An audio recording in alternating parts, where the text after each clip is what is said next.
नमस्कार. आजकालचे प्रश्न या आपल्या मासिक कार्यक्रमात तुमचं स्वागत. तुम्हाला आता ठाऊक झालंय की या कार्यक्रमात आपण रोजच्या धबडघ्यातले प्रश्न न घेता खोलात जाऊन ज्यांचा विचार करावा असे काही प्रश्न घेतो. पहिल्या कार्यक्रमात आपण छोट्या राज्यांचे प्रश्न घेतले होते. दुसऱ्या कार्यक्रमामध्ये आपण लोकशाहीतल्या लोकांचा सहभाग हा प्रश्न घेतला होता. आज आपण विचार करणार आहोत राजकारणातल्या महिलांच्या सहभागाविषयी. महिला मतदानात सहभागी होतात का? होत असतील तर कशा प्रकारे होतात? होत नसतील तर का होत नाहीत? महिला उमेदवार म्हणून राजकारणात सहभागी होतात का? कार्यकर्त्या म्हणून सहभागी होतात का? राजकीय पक्षात त्यांना कशी वागणूक मिळते? त्या दृष्टीने काय वातावरण आहे? या सगळ्याची आपण चर्चा करणार आहोत. माझ्या सोबत आहेत नेहमीप्रमाणे आपले राजकीय विश्लेषक डॉक्टर सुहास पळशीकर आणि माझ्या सोबत आहेत दोन नामवंत पाहुणे. माझ्या स्टुडिओमध्ये आहेत डॉक्टर नीलम गोरे. डॉक्टर नीलम गोरे या स्त्री प्रश्नावर अनेक वर्ष काम करतायत. स्त्री आधार केंद्राच्या त्या संस्थापक अध्यक्ष आहेत. माझ्या सोबत आहेत भीम रासकर. भीम रासकर सुद्धा या प्रश्नावर अनेक वर्ष काम करतायत. महिला राजसत्ता आंदोलनाचे ते राज्य सदस्य आहेत. मी या कार्यक्रमाची सुरुवात करणार आहे थोड्याशा इतिहासापासून. महिलांना मतदानाचा हक्क कधी मिळाला जगामध्ये ते आपण पहिल्यांदा पाहणार आहोत. न्यूझीलंडमध्ये तेव्हाच्या स्वयंशासित ब्रिटिश वसाहतीत महिलांना मतदानाचा हक्क मिळाला 1883 मध्ये. 1883 मध्ये हा हक्क मिळालेला आहे. त्यानंतर 1895 मध्ये दक्षिण आफ्रिका या तेव्हाच्या स्वयंशासित ब्रिटिश वसाहतीतच महिलांना मतदान आणि निवडणूक लढवण्याचा सुद्धा हक्क मिळाला. 1907 साली रशियन साम्राज्याचा भाग असलेल्या ग्रँड डची ऑफ फिनलंड मधून युरोपातली पहिली महिला संसदेवर निवडून गेली. 1907 साली ही घटना घडलेली आहे. 1913 रोजी नॉर्वेमध्ये सर्व महिलांना मतदानाशी संबंधित अधिकार प्रदान करण्यात आले. 1944 मध्ये फ्रान्सने महिलांना मतदानाचा हक्क दिला. पहिल्या महायुद्धानंतर जवळपास सर्व युरोपीय राष्ट्रांमध्ये महिलांना मतदानाचे हक्क मिळाले होते. स्वित्झर्लंडमध्ये मात्र अगदी अलीकडे म्हणजे 1971 मध्ये महिलांना मतदानाचा हक्क मिळाला.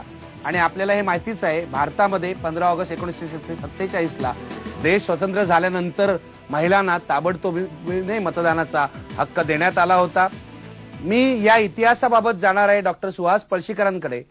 डॉक्टर पळशीकर, महिलांना मतदानाचा हक्क जो पहिला मिळाला आहे न्यूझीलंडमध्ये 1883 साली, या सगळ्या इतिहासाबद्दल तुम्ही काय सांगाल? हा प्रवास काय सुचवतो? जगात सगळीकडे जिथे जिथे लोकशाही आली आणि निवडणुकांची पद्धत सुरू झाली तिथे सुरुवातीला असं गृहीत धरलं गेलं की लोकशाहीमध्ये मतदान म्हणजे फक्त पुरुषांनी करायचं. ही जी उदाहरणं आपण आता पाहतोय, न्यूझीलंड असेल, फिनलंड असेल, ही छोटी छोटी उदाहरणं आहेत. आणि प्रत्यक्षात जगाचा इतिहास असं सांगतो की स्त्रियांना मतदानाचा अधिकार मिळवण्यासाठी फार मोठी चळवळ युरोपामध्ये करावी लागली. किंबहुना स्त्री चळवळीचा एक महत्वाचा हिस्सा 20व्या शतकाच्या सुरुवातीच्या काळातला मताधिकार मिळवणं हाच मुळी होता. म्हणजे आम्ही स्त्रिया आहोत म्हणून आम्हाला मताधिकार नाही तर आम्ही नागरिक म्हणून तुम्ही गणणार का, असा प्रश्न खरं तर या स्त्री चळवळीने त्या काळामध्ये उभा केला होता. आणि बराच खल होऊन, बरीच खळखळ करून मग बायकांना मतदानाचा अधिकार द्यायला 1920 नंतरच्या काळात हळूहळू सुरुवात झाली. मुख्यतः इंग्लंड, अमेरिकेने 1920 नंतर हा मताधिकार दिला. तो देताना सुद्धा अनेक देशांमध्ये जसं आता आपण पाहिलं तसं बारीक बारीक मर्यादा त्याच्यावरती घातलेल्या होत्या आणि आम स्त्रियांना पुरुषांप्रमाणेच मतदानाचा अधिकार समान पातळीवरती मिळायची पद्धत ही साधारणपणे 1925-30 नंतर किंवा खरं तर 1950च्या आसपास प्रस्थापित झाली. म्हणून मला असं वाटतं की भारताचं त्याच्यातलं वैशिष्ट्य हे लक्षात ठेवलं पाहिजे की भारतामध्ये स्वातंत्र्यानंतर प्रौढ मताधिकार द्यायचा असं जेव्हा ठरलं तेव्हा बायकांना मतदानाचा अधिकार असावा की नसावा असा प्रश्न न येता सर्व स्त्री पुरुष नागरिकांना समान मतदानाचा अधिकार भारतात मिळाला. हे भारताचं वेगळेपण आहे. आपण अगदी भारताकडे आता येणार आहोत. एकूण जे मतदान होतं त्या मतदानापैकी महिला मतदारांचं प्रमाण काय असतं ते आपण जरा बघूया. आंध्र प्रदेशात बघा, एकूण मतदान 72.5% आहे. महिला मतदान मात्र 70% आहे. बिहारमध्ये हेच प्रमाण 44.4% एकूण मतदानात. महिला मतदान कमी आहे, 41% आहे. दिल्लीमध्ये 51.8% आहे. महिला मतदान 50% आहे. पुढे जाऊया. गुजरातमध्ये सुद्धा तीच परिस्थिती दिसते. 47.8% एकूण मतदान आहे. महिला मतदान आहे 42%. कर्नाटकात 63.3% एकूण महिला मतदान आहे. 64%. कर्नाटक अपवाद आहे, कर्नाटकामध्ये जास्त मतदान आहे महिलांचं. केरळमध्ये 73.3% मतदान आहे. महिलांचं मतदान आहे 71%. मध्य प्रदेशात 51.2% मतदान आहे एकूण. 47% महिलांचं मतदान आहे. महाराष्ट्रामध्ये 50.7% मतदान आहे. 48% मतदान महिलांचं आहे. राजस्थानात 48.4% मतदान आहे. 44% महिलांचं मतदान आहे. तामिळनाडूत बघा 73% आणि 72% असा फरक आहे. उत्तर प्रदेशात 47.8% महिलांचं मतदान आहे, 42%. पश्चिम बंगालमध्ये मात्र एकूण मतदान 81.4% आहे आणि महिला मतदान सुद्धा 81% आहे. एकूण जर तुम्हाला आकडा सांगितला या सगळ्या मतदानाचा, तर सगळ्या देशामध्ये एकूण मतदान जे झालं होतं ते 58.4% आहे आणि महिलांचं मतदान आहे 56%. एकूण महिलांचं मतदान थोडंसं कमी आहे. जरा पुढे जाऊया आपण. भारतामध्ये महिला लोकप्रतिनिधींची काय परिस्थिती आहे ते जरा आपण बघूया. 2009 लोकसभा निवडणुका बघा. काँग्रेस पक्षाने 43 महिला उमेदवार दिले होते, त्यापैकी 23 विजयी झाले होते. विजयाची टक्केवारी होती 53%. भाजपने 44% उमेदवार दिले होते, 13 उमेदवार विजयी झाले, 29.5% एवढी विजयाची टक्केवारी आहे. बसपाने 28 महिला उमेदवार दिल्या, 4च विजयी झाल्या, 14% ही विजयाची टक्केवारी आहे. राष्ट्रवादीने 7 महिला उमेदवार दिला, 2च विजयी झाल्या, 28.5% ही विजयाची टक्केवारी आहे. मार्क्सवादी कम्युनिस्ट पक्षाने 6 उमेदवार दिल्या, 1च महिला उमेदवार विजयी झाली, 17% ही टक्केवारी आहे. भारतात महिला लोकप्रतिनिधींचं प्रमाण काय बघा. सध्याच्या लोकसभेमध्ये फक्त 11% महिला खासदार आहे. 484 पुरुषांच्या तुलनेत फक्त 59 महिला खासदार लोकप्रतिनिधी म्हणून काम करतात. आणि सगळ्यात धक्कादायक गोष्ट म्हणजे 28 राज्यांपैकी 13 राज्यांमध्ये एकही महिला खासदार नाहीये. घटनेतल्या 73 आणि 74व्या दुरुस्तीमुळे स्थानिक स्वराज्य संस्थांमुळे महिलांना 50% आरक्षण मिळालं. ही अत्यंत महत्वाची अशी घटना आहे. संसद आणि विधानसभामध्ये महिलांना 33% आरक्षण देणारं विधेयक 1996 साली मांडलं गेलं, पण अजूनही हे विधेयक पूर्णपणे मंजूर झालेलं नाही. महिला आरक्षण विधेयक 2010 साली राज्यसभेत मंजूर झालं, पण लोकसभेत ते अजूनही प्रलंबित आहे. अलीकडे शरद पवारांनी असं सांगितलं की येत्या लोकसभा निवडणुकीच्या आधी हे विधेयक मंजूर करून घेण्याचा आम्ही प्रयत्न करू, पण ते होईल का हा खरा प्रश्न आहे. ही घोषणा जी शरद पवारांनी केली आहे ती सोनिया गांधी आणि पंतप्रधानांशी बोलल्यावर केली आहे, पण याविषयी साशंकता व्यक्त केली जाते. भारताच्या तुलनेमध्ये जगामध्ये महिला प्रतिनिधींचं काय प्रमाण आहे ते जरा बघा. स्वीडनमध्ये 45% महिला लोकप्रतिनिधी आहेत. साऊथ आफ्रिकेमध्ये 44.5%, आइसलंडमध्ये 42.9%, न्यूझीलंडमध्ये 33.6%, फिनलंडमध्ये 42.5%, मोझांबिकमध्ये 39.2%, अर्जेंटिनामध्ये 38.5%, अमेरिकेमध्ये 16.9%, भारतात 10.6%. नीलमताई, मी तुमच्यापासूनच सुरू करतो. आपण एकूण परिस्थिती बघितली, जगभरात काय परिस्थिती आहे आणि जगभराच्या तुलनेमध्ये भारतामध्ये महिला लोकप्रतिनिधींचं प्रमाण हे फक्त 10.6% आहे. खूपच कमी दिसतंय. महिला मतदारांचं प्रमाणही प्रत्येक राज्यामध्ये एकूण मतदानापेक्षा कमी आहे. याची काय कारण सांगता येईल? आपण 2 भाग करूया. महिला मतदारांचं प्रमाण का कमी आहे त्यातलं दिसताना ते 2% दिसत असलं तरी सुद्धा सामाजिक राजकीय जागृती गेल्या काही वर्षात झालेली आहे. त्याचं मतदानात काही प्रत्यंतर किंवा त्याचा पडताळा काय दिसतोय का हे जर का पाहिलं तर 98 साली स्त्रियांचा टर्नआउट जास्तीत जास्त होता असं स्टडीज सांगताहेत. मग हे 90 सालानंतर जे सगळीकडे जागृती आली किंवा पंचायत राजमध्ये आरक्षण मिळालं त्यामधून एक स्त्रियांची पिढी जास्त बोलकी झाली का असं आपण म्हणू शकतो. पण महिला मतदार म्हणून अजूनही ही जी 2% गॅप दिसतेय, दरी दिसतेय, ती एका अर्थाने स्त्रियांच्या समानतेच्या मध्ये काय काय अडथळे आहेत त्याच्याच कारणामुळे असू शकते असं एक आपण म्हणू शकतो. दुसरं, सामाजिक कामाला एक प्रतिष्ठा आहे स्त्रियांच्या मनामध्ये. राजकारण म्हटलं की ते गलिच्छ, वाईट, सामाजिक कार्य म्हटलं तर ते चांगल्या आणि वाईट अशा 2 प्रकारच्या महिलांमध्ये समाज साधारण वर्गीकरण करतो. आणि चांगल्या बायका समाजकारणात असतात आणि वाईट बायका राजकारणात असतात असं एक मानस लोकांचा कुठेतरी धरला जातो. दुसरं, चारित्र्यहनन, हिंसाचार, पैशाचा प्रभाव याच्यामुळे सुद्धा महिला मतदारांच्या विशेषतः ठिकठिकाणी जेव्हा अशांत वातावरण असतं त्यावेळेला सुद्धा स्त्रियांना मतदानात येत असताना अडथळे जाणवतात. आणि महिला लोकप्रतिनिधींची संख्या जर का आपण पाहिली तर ती कमी आहे. विजयी होण्यासारख्या मतदारसंघात स्त्रीला द्यायचं तिकीट का पुरुषाला अशी हुकमी मतं असतात. त्यावेळेला सुद्धा स्त्रिया स्वतःच्या पक्षाचा पाठिंबा मिळवण्यात त्यांना खूप अडथळे तयार होतात असं दिसतं. दुसरं म्हणजे नेटवर्किंगमध्ये जी गटबाजी करावी काही वेळेला लागते अपरिहार्यपणे राजकारणामध्ये, तिथे स्त्रिया कमी पडत असाव्या जेव्हा आरक्षण नसतं त्यावेळेला. आणि तिसरं मला महत्वाचं कारण असं वाटतं की विशेषतः गेले 15 वर्ष आरक्षण मिळणार ही अशी हवा असल्यामुळे त्या जिल्ह्यांमध्ये ज्या स्त्रियांचं असं महत्वाकांक्षी नेतृत्व आहे त्यांना त्या जिल्ह्यातच खतम करून टाका राजकीय दृष्ट्या असा बॅकलॅश मोठ्या प्रमाणात जिल्ह्यातल्या सर्व पक्षांमधल्या कार्यकर्त्या सांगतात. आणि त्यामुळे मला असं वाटतं की स्त्रियांच्या राजकारणातली अडथळ्यांची जी शर्यत आहे त्याच्याचमुळे प्रतिनिधित्व कमी होतं. अडथळ्यांकडे सविस्तरपणे आपण येणार आहोत.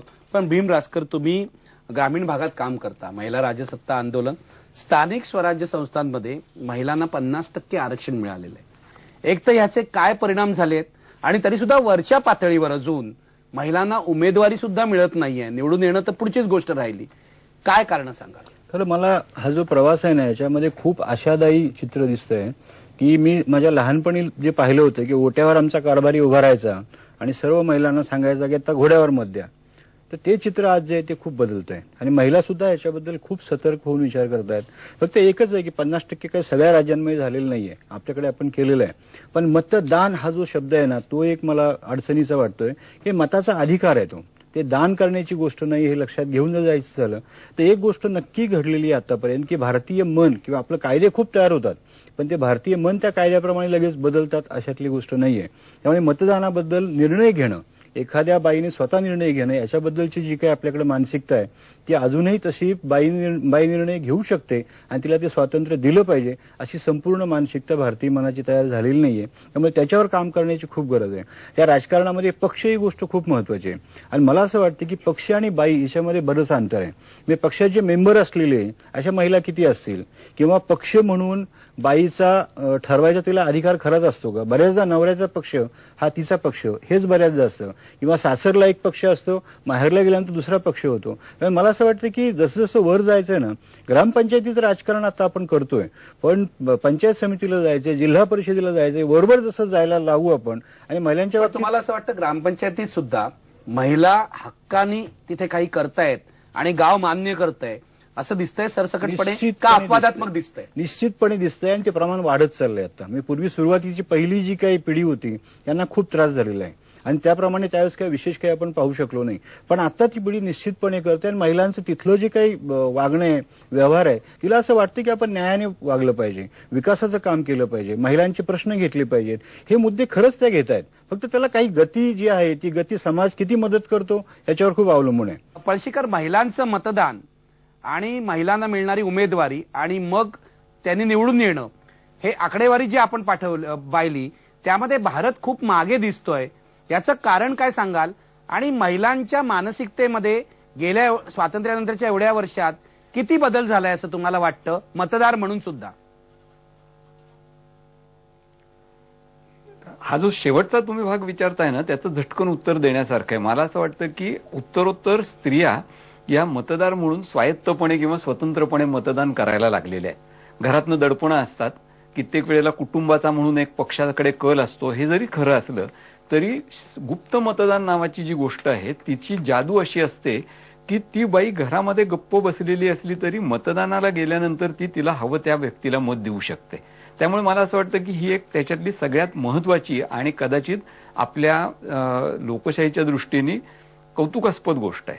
पण पहिल्यांदा आपण मतदानाचा विचार करूयात. मतदानाबद्दल आपण असं पाहतो की अजूनही म्हणजे एवढे सगळे प्रयत्न होऊन सुद्धा स्त्रियांचं मतदानाचं प्रमाण जे आहे ते एकूण मतदानाच्या आणि पुरुषांच्या त्यामुळे मतदानाच्या प्रमाणात 2, 3, 4, 5% असा हा फरक राहिलेला आहे. कमी अधिक होत जातं ते. त्याला एक पॅटर्न असा नाहीये. अमुक एका राज्यात बायका जास्त मतदान करतात असं फारसं म्हणता येणार नाही. त्यातल्या त्यात तुम्ही जी आकडेवारी दाखवलीत त्याच्या खेरीज जी ईशान्येची राज्य आहेत त्यांच्यामध्ये मात्र कन्सिस्टंटली सातत्याने बायकांच्या आणि पुरुषांच्या मतदानामध्ये काहीही फरक नाही. किंबहुना अनेक ठिकाणी बायका जास्त मतदान करतात असं आपल्याला दिसतं. ती छोटी राज्य आहेत. देशाच्या एकूण आकडेवारीवर त्याचा परिणाम होत नाही, पण ते महत्वाचं आहे. दुसरं असं की त्याच्यातल्या गमती असतात आणि नीलमताई म्हणल्या ते खरं आहे की शेवटी हा प्रश्न सामाजिक पातळीवरती बायकांचं समाजातलं काय स्थान आहे त्याच्याशी निगडीत असतो. म्हणजे भारताच्या या राजकीय इतिहासाचे प्रसिद्ध अभ्यासक रामचंद्र गुहा यांनी एक महत्वाची आणि गमतीशीर गोष्ट सांगितली आहे. पहिल्या निवडणुकीच्या वेळेला जेव्हा मतदार याद्या तयार करायला सुरुवात झाली तेव्हा या निवडणूक आयुक्तांच्या असं लक्षात आलं की लक्षावधी बायकांची नावं ही अमक्याची आई किंवा तमक्याची बायको अशी लिहिलेली होती. त्या बाईचं नावच नव्हतं. त्यांनी जेव्हा असा फतवा काढला, असा आदेश दिला की बाईचं नाव असेल तर तिला मतदान करता येईल, तेव्हा अनेक बायकांची नावं शेवटी वगळायला लागली आणि अनेक बायकांनी स्वतःची नावं शेवटी लावली.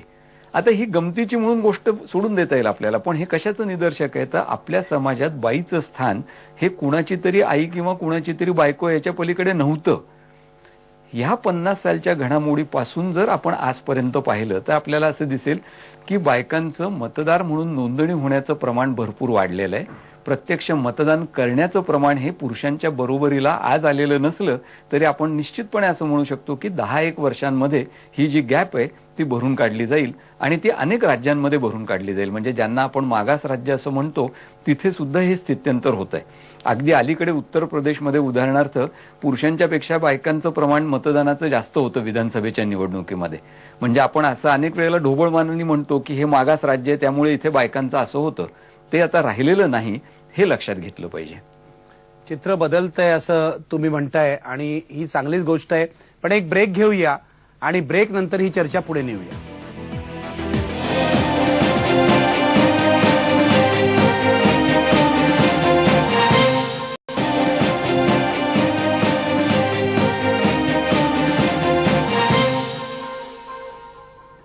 ब्रेक नंतर आजकालचे प्रश्नामध्ये तुमचं स्वागत. आपण चर्चा करतो राजकारणातल्या महिलांच्या सहभागाविषयी. एक ग्राफिक दाखवणार आहे मी तुम्हाला आपल्या पडद्यावर बघा. महिला आणि पुरुषांची तुलना आहे.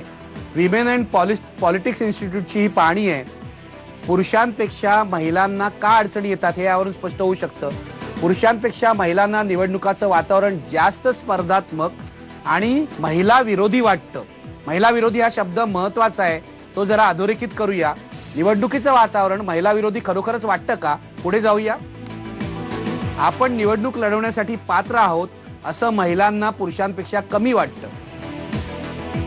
महिला उमेदवार तुलनेने कमी आक्रमक असतात, त्यांचा आत्मविश्वास कमी असतो आणि त्या कमी जोखीम पत्करतात असं मानण्याची पद्धत आहे. प्रचाराच्या नव्या पद्धती स्वीकारण्याबाबत महिला उमेदवार पुरुषांच्या तुलनेत कमी उत्सुक असतात. घरातली कामं आणि मुलांची जबाबदारी अजूनही मुख्यतः महिलांकडे असते, त्यामुळे त्या राजकारणाला पूर्ण वेळ देऊ शकतील की नाही याविषयी शंका व्यक्त केली जाते. नीलमताई, या प्रश्नावर तुमच्यापासूनच सुरुवात करायची मला चर्चेला, पण त्याआधी आपल्याकडे काही महिलांच्या प्रतिक्रिया आल्या आहेत या राजकारणात काम करणाऱ्या, त्या जरा बघूया. कोणत्याही क्षेत्रामध्ये बाहेर पडते तिला त्याबद्दल, त्याच्यामुळे तिला घरातून पण सुद्धा म्हणजे घराच्या लोकांना सुद्धा तेवढी आवड पाहिजे का महिलेला बाहेर पाठवायला किंवा कोणत्या स्तरावर काम करायला. तर त्यामुळे महिला म्हणजे मनमोकळेपणाने ती बाहेर काम करू शकते. महिला काम करत असताना मी हे बघितलं की ते प्रामाणिकपणे आणि अगदी समर्पित होऊन काम करतात आणि हे काम करत असताना पुरुष मात्र त्यांना स्वीकारायला तयार नाही. त्यांना वाटतं की यांचा अनुभव कमी आहे, यांचा अभ्यास कमी आहे. पण जेव्हा ती काम करेल आणि पुरुषांनी जर करू दिलं तर नक्कीच ती चांगलं काम करेल. तिच्या अनुभवातून तिला खूप शिकता येईल, पण तेवढं सुद्धा संधी मिळत नव्हती. आणि त्याच्यामुळे काय होतं की काम करताना येणाऱ्या ज्या अडचणी असतात त्या हँडल जर करायला त्यांना वाव नाही मिळाला तर अनुभव कसा येणार, ते कसे अभ्यास त्यांना कसं शिकायला मिळणार. जाणार. शेवटी त्यांनाही थोडं फ्रीडम द्यायलाच पाहिजे. हे आरक्षण आता दिलं गेलेलं आहे. महिलांना अजून राजकारणाची सवय नाहीये आणि आरक्षण दिल्यानंतर सुद्धा आता बऱ्याच वेळा प्राप्त परिस्थितीमध्ये असं होतं की आरक्षणामुळे एखाद्या ठिकाणी जर पुरुष नाही उभा राहू शकला तर त्या ठिकाणी महिला बऱ्याच अंशी उभा राहते आणि त्यामुळे राजकारणाचा अनुभव नसल्यामुळे आणि तिच्यावरती सतत बंधन असल्यामुळे कामकाज करताना तिला मनाप्रमाणे कामकाज करता येत नाही. चांगलंच करायचं आहात, पण कशी लोकांनी साथ दिली पाहिजे. लोकांनी जर साथ केली ना तर पुढे आम्ही अजूनही चांगली कामं करत राहू. गावाने साथ दिली ना तर पुढे अजूनही त्यांना वाटेल तेवढी सारखी म्हणजे त्यांच्या मनासारखी कामही केली, पण गावाने पूर्ण साथ करावी हीच माझी अपेक्षा.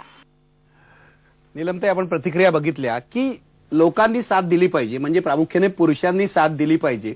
आणि इथे जो हा विमेन अँड पॉलिटिक्स इन्स्टिट्यूटचा सर्व्हे आहे त्याच्यामध्ये महिलांना निवडणुकीचं वातावरण हे महिला विरोधी आणि स्पर्धात्मक वाटतं. तुमचा राजकारणाचा एवढा मोठा अनुभव आहे, नेमकी राजकीय पक्षात काय गडबड असते? अजूनही आपले राजकीय पक्ष पुरुषांच्या तंत्रानुसार चालवले जातात का? मला असं वाटत नाही. याचं कारण असं की विशेषतः 50% आरक्षण आत्ता आलं, पण 33% आरक्षण येऊन आता जवळजवळ 20 वर्ष होत आलेली आहेत. आणि मी मुंबई महानगरपालिका किंवा ज्या मोठ्या महानगरपालिका आहेत तिथे किंवा ग्रामीण भागात सुद्धा काही महिला लोकप्रतिनिधींचं पाहते. एकूण व्यक्तिमत्व, त्यांची विचार करण्याची पद्धत. काल मी सुहास पळशीकरांशी हेच बोलत होते की जे आपल्याला दुय्यम स्थान म्हणून वाटतं आहे ते त्यांना आहे त्या परिस्थितीमध्ये फार मोठं स्वातंत्र्य आणि खूप मोठी संधी वाटते की जी त्यांना ती कधीही मिळाली नसते. आणि त्यामुळे त्याचा जास्तीत जास्त त्या पदाला न्याय देण्याचा त्या प्रयत्न करतात. एक. दुसरं, भारतीय समाजाची जी मानसिकता आहे त्याच्यामध्ये अजूनही मला स्वतःलाही अनुभव येतो की स्त्रीने केलेली सूचना ही स्वीकारताना कुठेतरी मनामध्ये वेदना होते पुरुषांना. त्यांना पटत नाही. म्हणजे जे अमुक एका विचार पद्धतीने येतात तिथे ते व्यक्ती म्हणून तिला स्वीकारतात स्त्रीला. पण साधारणपणे एकाच पदावर असणारी महिला असेल आणि पुरुष असेल तर पुरुषांनी ती सूचना दिली तर ती पटकन ऍक्सेप्ट करण्याची काही वेळेला मानसिकता असते. ही कुठे असते? ज्यांच्यामध्ये स्पर्धा आहे किंवा ज्यांच्यामध्ये हितसंबंध आडवे येतात तिथे.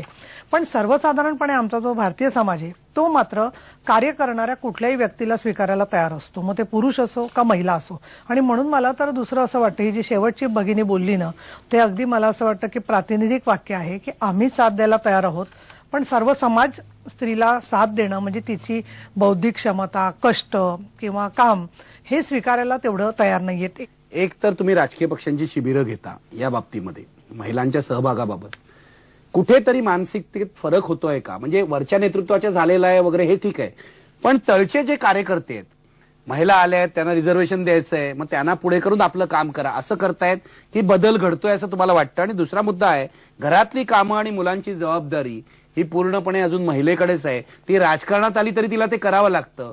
हा प्रकार बदलतोय का? पहिली गोष्ट कशी आहे की पक्ष म्हणजे केवळ आता मी नीलमताईंना समोर धरत नाही, सगळ्या पक्षांशी संवाद साधल्यानंतर एक गोष्ट निश्चित लक्षात येते आता की पक्षांच्या पातळीवरची तिथलं स्वतःच्या पक्षाचं महिला धोरण काहीतरी असण्याची खूप गरज आहे की आपण महिलांशी कसं व्यवहार करणार आहोत. कारण दोन गोष्टी होत आहेत. एक आहे की विकास होणार नाही महिला आल्यानंतर असा एक प्रचार जोरदार होतो. विकास होणार नाही म्हणजे महिला आली ना की आता आपण 4-5 वर्ष आराम करायचा, पुढे काय होणार नाही, अशा प्रकारचा प्रचार खूप होतो गावामध्ये. दुसरी गोष्ट, सरपंचपती हा जो काही एक राष्ट्रीय प्रश्न मांडला जातो, मला यात कायम असं वाटतं की अधिकारी वर्ग जो आहे ना त्याला पुरुषाशी डील करणं सोपं जातं, म्हणून तो बाईला बाजूला ठेवतो आणि त्या ह्याच्यातनं सरपंचपती म्हणून आपण जो प्रचार करतोय त्याचाही खरं, आणि ती खूप लोक प्रचार करतात, पण तशी स्थिती आता नाहीये, ती बदलत चाललेली आहे. तिसरी गोष्ट निश्चितपणे अशी वाटते की इथलं सामाजिक मन आपण जे म्हणालात ते खूप महत्वाचं आहे. प्रत्यक्षात पक्षाच्या पातळीवरती पक्षाच्या अंतर्गतले जे व्यवहार आहेत त्याच्यामधली लोकशाही, किती टक्के महिला त्या तिकीट कमिटीमध्ये असतात, किती टक्के महिला तिथल्या निर्णयात असतात, ह्याच्याबद्दल खूप बोललं पाहिजे. कारण आम्ही खूप प्रयत्न केला की पक्षाच्या पलीकडे जाऊन ह्या महिला आघाड्यांनी एकत्र यावं, काहीतरी महिलांचं म्हणून राजकारण करावं, महिलांचा म्हणून विषय घ्यावा. तर त्या ठिकाणी सुद्धा सरळ असं लक्षात येतं की ती पुरुष प्रधानता पक्षांमध्येही मोठ्या प्रमाणात आहे आणि ती सर्व पक्षीय आहे, सगळ्या पक्षांमध्ये. तर तिथे झगडा पक्षात असलेल्या महिलांनी करण्याची खूप आवश्यकता आहे, कारण त्याशिवाय पुढे काही होईल असं वाटत नाही. कारण ग्रामपंचायती ठीक आहे हो, पण पुढे प्रमोशनल पॉलिटिक्स करायचं असेल, वर यायचं असेल तर मूल्य बाजूला ठेवायला लागतात. आणि एक लक्षात घ्यायलाच लागेल आपल्याला, मी पुरुष म्हणून मी सांगतो की त्या पुरुषांचं नेटवर्क जे आहे ना पैशांच्या बाबतीत, बाकी सगळ्या निवडणुकीला उपयुक्त असतं, त्याच्यात ते फार इफिशियंट आहेत, फार मला म्हणजे पुरुष अधिक भानगडबाज आहेत असं आपण म्हणूया त्याच्या व्यवस्थेमध्ये अशा अर्थानेच मी म्हणतोय. आणि सॉफ्ट इश्यूच्या बाबतीत महिलांचं मत इमोशनल होणं बाकी सगळं अजूनही आहे ना.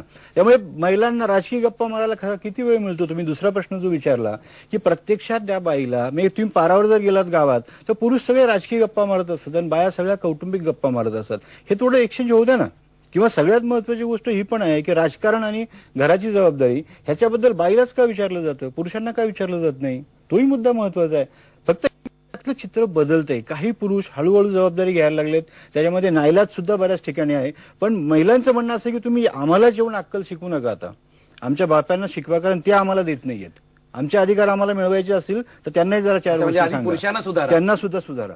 आणि हे आता बाया बोलायला लागल्यात आणि खूप चांगली गोष्ट आहे. नीलमताई यांनी आता एक खूप महत्वाचा मुद्दा मांडला की सर्व पक्षातल्या ज्या महिला आहेत त्यांनी एकत्र आल्याशिवाय हे एकूण राजकीय जे परिस्थिती आहे किंवा राजकीय वातावरण आहे ते बदलणार नाहीत अशी शक्यता आहे का? आणि तुमच्या सगळ्यांच्या व्यथा जवळजवळ सारख्या आहेत का? काही प्रमाणात सारख्या आहेत. पण मला दुसरं असं वाटतं की एकूण म्हणजे मी आता एक पक्षामुख एक कुठलं समोर धरून बोलत नाहीये. स्त्रियांची सुद्धा एकजूट नाहीये.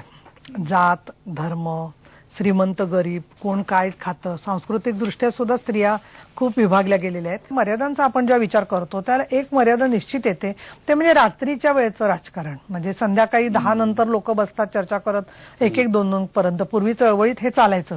आजकालच्या परिस्थितीमध्ये एखादी नवीन महिला पंचायत समितीत निवडून आलेली ती काही रात्री अशी उशिरापर्यंत प्रत्येकाशी बोलू शकत नाही. आणि याउलट पुरुष कार्यकर्ता जो असतो तो लोक वेळ म्हणून जास्त अवेलेबल असतो. त्याच्या पटकन बेडरूम मध्ये जाऊन कोणी बसू शकतं, गप्पा मारू शकतं.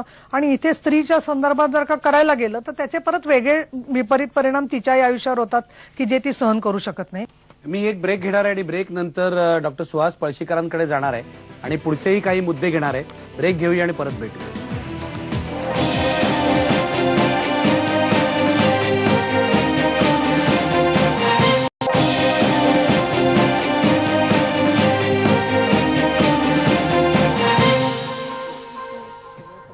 राजकारणामध्ये काम करणाऱ्या महिलांना काय काय अडचणी येतात ते आपण आत्ताच ऐकलं भीम रासकर आणि नीलम गोरे यांच्याकडून. मी पळशीकरांकडे जाणार आहे. पळशीकर, तुम्ही ऐकली आहे ही चर्चा, तुम्ही काय म्हणाल याविषयी? जगातला सगळ्यात महत्वाचा अनुभव जर आपल्याला काही पाहिजे असेल, तुम्ही मगाशी अनेक देशांची टक्केवारी दाखवली की त्यांच्या संसदांमध्ये किती बायका आहेत. त्याच्यापैकी बहुसंख्य देशांमध्ये जिथे जास्त बायका सभासद म्हणून निवडून आल्या आहेत तिथे राजकीय पक्षांनी स्वतःवरती जाहीरपणे अशी बंधनं घालून घेतलेली आहेत की आम्ही अमुक इतके टक्के बायकांना उमेदवारी देऊत.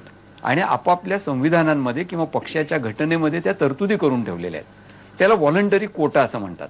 आपल्याकडे ही नंतर चर्चा येईल की 96 पासून बायकांच्या आरक्षणाचं विधेयक पडून आहे वगैरे. पण ज्यांना ज्यांना ते हवं आहे असं ते म्हणतात बाहेर, त्यांनी असं जाहीर का नाही करू उदाहरणार्थ की येत्या निवडणुकीमध्ये आमचा पक्ष मागच्या वेळेला आम्ही 15% बायकांना उमेदवाऱ्या दिल्या होत्या त्या यावेळेला 25% देऊ. ही काही फार मोठी क्रांती होणार नाहीये. आणि हे आत्ता करायची गरज नाही, 1 वर्ष आधी सुद्धा ठरवता येतं. म्हणजे बायका उमेदवार मिळत नाहीत हा जो युक्तिवाद आहे तोही मला मान्य नाही. याचं कारण कोणताही राजकीय पक्ष आधी ठरवून त्याप्रमाणे तरतूद करू शकतो आणि त्याच्यासाठी प्रयत्न करू शकतो. मला असं वाटतं की आपले राजकीय पक्ष ह्याच्याबद्दल दुतुंडीपणा करतात. सगळे राजकीय पक्ष करतात. त्याच्यामध्ये मार्क्सवादी कम्युनिस्ट पक्षही येतो, त्याच्यामध्ये काँग्रेस पक्षही येतो, त्याच्यामध्ये भाजपही येतो.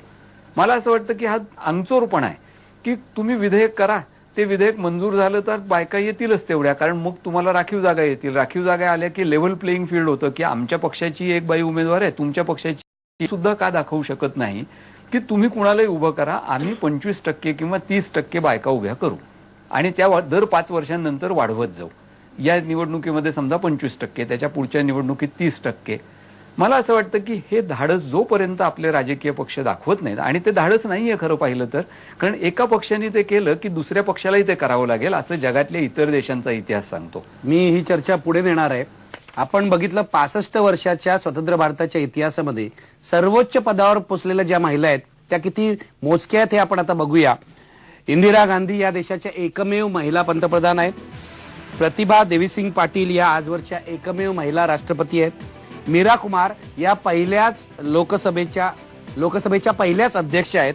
आणि सोनिया गांधी आणि सुषमा स्वराज या लोकसभेच्या 2च विरोधी पक्षनेत्या आजपर्यंत झालेल्या आहेत महिला.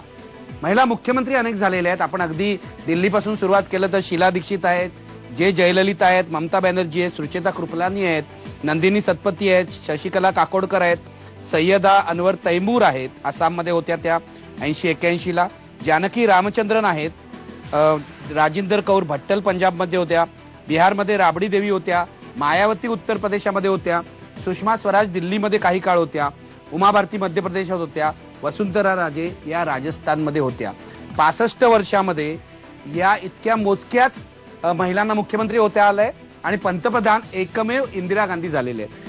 भीमराजकर, तुम्ही कसं बघताय या प्रश्नावर? मी खरं या तऱ्हेने पाहतोय की प्रत्यक्षात या महिला ज्या आल्या, यांनी आल्यानंतर सुद्धा जे राजकारण झालं त्या राजकारणामध्ये आपण जे आता म्हणतोय की प्रत्यक्षात 33% वरचं बिल यायला पाहिजे, महिलांचे प्रश्न किंवा महिला पक्षांमध्ये अधिक ऍक्टिव्ह व्हायला पाहिजेत, महिलांना निर्णयात पक्षात घेतलं पाहिजे, वरच्या पातळीवरचे निर्णय धोरणं घेतली पाहिजेत. आपण कधी बघा पार्लमेंट चालू असताना किंवा असं किती महिला त्याच्यामध्ये आपली भूमिका मांडतात, हा मला खरंच मोठा प्रश्न आहे. त्यामुळे धोरणांच्या पातळीवर महिलांची बाजू घेऊन या सगळ्या महिलांनी एकत्र येऊन काही भूमिका घेतली असं काही फारसं दिसत नाही. मला असं वाटतं की वरपर्यंतची धोरणं आणि त्याच्यावर यांचा प्रभाव ह्याचा नीट विचार करायला पाहिजे. ह्या काही नक्की आदर्श महिला होत्या, पण मधली फळी कुठे आहे? मला असं वाटतं की डोकं आहे, पाय आहेत, खाली महिला आता यायला लागल्यात, मधल्या शरीराचं काय, हा मोठा प्रश्न आहे. त्यामुळे ते तयार करण्याकरता आपण काय करणार आहोत, तर ते महिलांचा सहभाग सगळ्या पातळींवर राष्ट्रीय विकासाकरता ते होऊ शकेल असं दिसतं. यात मला एक असं थोडंसं जोडून घ्यावं असं वाटतं की पंचायत राज, विधानसभा, लोकसभा या सर्व स्तरावरती सामाजिक क्षेत्रात असणाऱ्या स्त्री संघटनांनी स्वतःचे मुद्दे त्या लोकप्रतिनिधींशी आणि तिथल्या प्रशासनाशी जोडून देऊन राष्ट्रीय स्तरावरती जोपर्यंत त्याचा पडसाद उमटावेत म्हणून प्रयत्न होत नाही तोपर्यंत हा कुठेतरी सांधेजोड निखळल्यासारखी जी आपल्याला दिसतेय की राजकारणातल्या काही महिला आहेत आणि त्या जे बोलतायत ते वर्तमानपत्रातलं वाचून बोलतायत आणि ज्यांना प्रश्न मांडायचे त्या स्त्रियांचा जो आवाज आहे तो फक्त कुठेतरी जिल्हापुरता मर्यादित राहतो. आणि म्हणून मला असं वाटतं की ही राजकीय पक्षांची जबाबदारी आहे आणि सामाजिक संघटनांची जबाबदारी आहे. पळशीकर, एक इंदिरा गांधी पंतप्रधान झाल्या किंवा मायावती मुख्यमंत्री झाल्या म्हणून महिलांचे प्रश्न अजेंड्यावर येतीलच असं नाही, असं नीलमताई आणि भीमराजकर सुचवतायत. तुमचं काय म्हणणं आहे? मी त्याच्याशी सहमत आहे, फक्त माझा त्यांच्याशी एक थोडासा मतभेद आहे. तो असा आहे की बायकांनी बायकांचेच प्रश्न पुढे आणले पाहिजेत ही अपेक्षा मला असं वाटतं की थोडीशी अतिरिक्त आहे. मी असा प्रश्न विचारेन की मायावती जेव्हा मुख्यमंत्री होतात किंवा ममता बॅनर्जी जेव्हा मुख्यमंत्री होतात तेव्हा इतर जे मुख्यमंत्री असतात, पुरुष मुख्यमंत्री, त्यांच्या तुलनेत त्यांचा या महिला मुख्यमंत्र्यांचा कारभार कसा असतो? पुरुष जेव्हा आमदार किंवा खासदार होतात तेव्हा त्यांच्या तुलनेत महिला खासदार किंवा आमदारांचा काम किंवा परफॉर्मन्स कसा असतो? मला असं वाटतं की आपण अचानकपणे बायकांच्या वरती किंवा ज्या स्त्रिया राजकारणात येतात त्यांच्यावरती एक एक्स्ट्रा जादाची जबाबदारी टाकत असतो. ती अशी की तुम्ही पुरुषांप्रमाणे आमचं सगळ्यांचं तर प्रतिनिधित्व केलंच पाहिजे, पण त्याच्याखेरीज तुम्ही बायका आहात म्हणून बायकांचे प्रश्न तुम्ही खास करून मांडले पाहिजेत. तेव्हा मला असं वाटतं आपल्या फुटपट्ट्या किंवा मोजपट्ट्यात थोड्याशा बायकांना अन्यायकारक तर नाही येत ना, हे आपण तपासून पाहिलं पाहिजे. ठीक आहे, पुन्हा एक ब्रेक घेऊया आणि ब्रेक नंतर आता पुढे काय याची चर्चा करूया. ब्रेक नंतर पुन्हा भेटूया.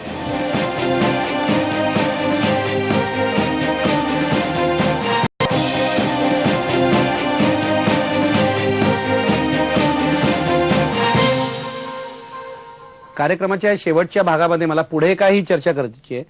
नीलमताई, मला तुम्हाला विचारायचं आहे, शरद पवारांनी अलीकडेच विधान केलं की हे जे रिझर्वेशन आहे, राखीव जागा 33% लोकसभेमध्ये आणि इतरत्र, या आम्ही पुढच्या लोकसभा निवडणुकीपूर्वी आणायचा प्रयत्न करू. एकतर याबाबत तुम्ही आशावादी आहात की ही नुसती घोषणा आहे आणि पुढे काय झालं पाहिजे जेणेकरून महिलांचा राजकारणातला सहभाग अधिक प्रभावी होईल? जे लोक सत्तेत आहेत आणि सर्वेसर्व आहेत त्या पक्षातले ते सर्वेसर्व आहेत शरद पवार, अशा वेळेला त्यांनी विधान परिषदेत त्यांच्याकडे किंवा राज्यसभेत 50% बायकांना जागा दिल्यात असं झालेलं दिसत नाहीये. म्हणजे पळशीकर म्हणत होते, म्हणजे त्यांच्या हातातल्या गोष्टी आहेत त्या काही तसं त्यांनी केलेलं दिसत नाहीये. महिला मतदार ज्या इच्छुक महिला आहेत त्या महिलांना कुठेतरी एक दिलासा देण्याच्या दृष्टिकोनातून ती घोषणा केली आहे की प्रत्यक्षातच फेब्रुवारी महिन्यामध्ये ते करू शकणार आहेत. हे आता सोनियाजी आणखी शरद पवार यांच्या चर्चेकडे सगळ्यांचं लक्ष केंद्रित राहावं याच्यासाठी तर त्यांनी ती घोषणा केली आहे. त्याच्यामुळे मला असं वाटतं की पण मला अशी शंका आहे, पण त्यातून ते खरं ठरलं तर मी असं म्हणेन की त्यांनी बोललं त्या पद्धतीने त्यांनी काही कृती केलेली आहे. मला दोन गोष्टी वाटतात त्यामध्ये. एकतर दिल्लीला बऱ्याचशा संघटना एकत्र येऊन याच्यावर काम करतायत आणि मला असं वाटतं की त्या ह्या विषयाबद्दल सातत्याने सोनिया गांधींशी संपर्कात आहेत. वुमन पॉवर कनेक्ट नावाचं त्यांचं एक नेटवर्क आहे आणि त्यांच्यासोबत जे काही मुद्दे पोहोचत आहेत तर मला असं वाटतं आपण अशा गोष्टींचा फायदा घेऊन तो मुद्दा किती रेटता येईल ह्याचा विचार करावा आणि आम्ही त्या तऱ्हेने महाराष्ट्रात उलट्या पावलांनी चालणं वगैरे अशा आंदोलनं घेतोय आता. दुसरा मुद्दा जो येतो तो म्हणजे प्रत्यक्षात हे काम करत असताना सातत्याने मी जे सुरुवातीला म्हटलं की पुरुषांबरोबर काम करण्याची खूप गरज आहे. मी असं कायम तुम्हालाही म्हणतोय की ज्योतिबा चॅनल किंवा ज्योतिबा जागर नावाचं एक वेगळं काम करण्याची खूप गरज आहे की जे पुरुष आता ज्योतिबा म्हणून काही प्रमाणात वागायला लागलेत, काहीतरी तशा तऱ्हेने वृत्ती बदललेली अशा पुरुषांच्या मुलाखती पुढे आणणं खूप आवश्यक आहे. आणि राजकारणाबद्दल प्रेम तयार करणं, राजकारणाबद्दल असं प्रेम तयार करणं की ज्यात बाईला तिथे येताना अवघडल्यासारखं होऊ नये. आताचं जे माहोल आहे, आम्ही कायम असं म्हणतो की पप्पू जाधव नावाचा एक तुरुंग आहे की ज्याच्यामध्ये काहीतरी तुम्ही तयार केलेलं आहे. हो, तर त्या ह्याच्यामध्ये पक्षाचं वर्चस्व आपल्या प्रेक्षकांना दाखवा. हे पक्षाचं वर्चस्व, जातीचं वर्चस्व, धर्माचं वर्चस्व, परंपरांचंही वर्चस्व त्याच्यामध्ये आहे आणि वर्गाचं वर्चस्व, ह्याच्यामध्ये बाई जास्त अडकलेली आहे पुरुषांपेक्षा आणि या वर्चस्वातून ती मोकळी होणं, त्या तुरुंगातून ती मोकळी करणं, हा जर मला वाटतं अजेंडा पक्षांनी पण घेतला, सामाजिक आंदोलनांनी जर घेतला तर ही कविता आम्ही जी केलेली आहे या कवितेला आम्ही याच्यावरती शिबिरं घेतो महिलांची आणि मला असं वाटतं की खूप आवश्यक गोष्ट आहे की राजकारणात महिलांना येण्याकरता वातावरण मोकळं करणं हे फार आवश्यक गोष्ट आहे. पळशीकर, या सगळ्या चर्चेच्या शेवटी तुम्ही काय म्हणाल? चित्र आशावादी दिसतंय का? राजकीय पक्ष बदलू लागलेत का? चित्र आशावादी या अर्थाने दिसतंय असं मला वाटतं की सार्वजनिक पातळीवरती या प्रश्नाची चर्चा थोडी पुढे सरकतीये. राजकीय पक्षांच्या बाबतीत मी म्हटलं तसं मला फार आशा अजून वाटत नाहीये. त्यांनी या बाबतीमध्ये फार चांगली काही भूमिका घेतली आहे किंवा उदार भूमिका घेतली आहे असंही वाटत नाही. विशेषतः महिला आरक्षणाचं विधेयक जे आहे त्याची चर्चा 20 वर्षे आपण शिल्लक ठेवली आहे आणि ती चर्चा गोल फिरतीये, ती पुढे जात नाहीये. म्हणजे खरं पाहिलं असता व्यक्तिशः मला असं वाटतं की अशा प्रकारे जागांचं बायकांसाठी आरक्षण असण्याने फायद्यापेक्षा तोटे जास्त होतील. त्याच्याऐवजी राजकीय पक्षांवर असं बंधन असायला पाहिजे कायद्याने की तुमच्या एकूण उमेदवारांमधले अमुक इतके उमेदवार हे बायका असल्या पाहिजेत.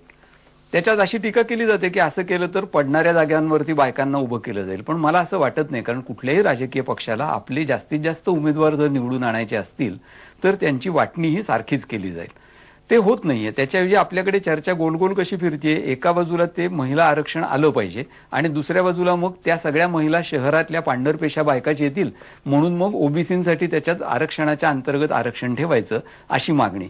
ते एकदा जर ठेवायचं म्हटलं तर घटनात्मकतेचे प्रश्न येतील आणि ते प्रकरण न्यायालयात जाईल. मला असं वाटतं की ही आपण स्वतःची अशा प्रकारच्या मर्यादित चर्चा करून फसवणूक करून घेतोय आणि त्यामुळे स्त्रियांच्या आरक्षणाच्या विधेयकाच्या बाबतीत मला कोंडी फुटण्याचा एकमेव मार्ग जो वाटतो तो हा की राजकीय पक्षांनी पुढाकार घेऊन एकमेकांवर कुरघोडी करण्यासाठी जास्तीत जास्त बायकांना उमेदवारी देणं आणि ती केवळ खासदार म्हणून नव्हे, आमदारकीसाठी असेल, नगरपालिकांमध्ये असेल की आरक्षित नसलेल्या जागांवर देखील जास्तीत जास्त बायकांना उमेदवारी देणं आणि राजकीय पक्षांच्या पदांमध्ये बायकांना देणं. महिला आघाडीवरती महिला नेमणं याच्याऐवजी राजकीय पक्षाच्या कार्यकारिणीमध्ये जास्तीत जास्त बायकांना घेणं, पक्षाच्या कार्यकर्त्या महिलांना घेणं, हे मला असं वाटतं या कोंडी फुटण्याचे वेगवेगळे मार्ग असू शकतात. ते जर नसतील तर आपल्याला वाट पाहत बसायला लागेल की सामाजिक बदल कधी होतील, मग बायकांमध्ये जागृती होईल आणि त्या आपोआपच राजकारणात येतील. कोणत्याही लोकशाहीच्या दृष्टीने एका मोठ्या सेक्शनला, एका मोठ्या विभागाला दुय्यम नागरिक म्हणून ठेवणं हे काही शोभादायक नाही आणि म्हणून भारतीय लोकशाहीच्या दृष्टीने सुद्धा बायकांचा राजकारणातला सहभाग वाढवण्यासाठी राजकीय पक्षांनी प्रयत्न करणं हे अत्यंत आवश्यक आहे असं मला वाटतं. आपण इथेच थांबूया. शेवटी मी इतकंच म्हणेन की हे महात्मा गांधींनी स्वातंत्र्य आंदोलनाच्या वेळेला जाणलं होतं, त्यामुळे महिलांच्या सहभागाबाबत ते विलक्षण आग्रही असायचे. स्वातंत्र्यानंतरची परिस्थिती काय आहे ते आपण पाहिलं. महिलांचा सहभाग वाढेल पुढच्या काळामध्ये अशी अपेक्षा ठेवूया आणि 2014च्या लोकसभा निवडणुकीनंतर तरी आत्ता जे प्रमाण आहे त्यापेक्षा कितीतरी जास्त महिला खासदार निवडून येतील अशी आशा बाळगूया. धन्यवाद. पहा फक्त IBN लोक.